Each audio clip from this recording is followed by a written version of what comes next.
Hey guys, what's up? In this tutorial we're going to show you how you can remove haze effect from your images and photos on Affinity Designer in 2026. So let us get started.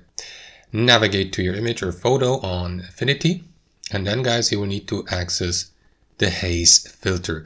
You won't find it in the layers menu here. For example, if you select filters here, you won't find the haze removal here. Instead you will need to navigate to the pixel tab at the top, hover your mouse over filters and then choose the haze removal tool here.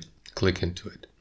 Now Affinity will analyze the scene here, as you can see, and give you the opportunity to, once that it has finished analyzing, it will give you the opportunity to adjust the haze removal intensity here, right, by moving that slider for the distance, for the strength, and exposure correction. So find the setup you prefer, click into apply to apply the haze removal.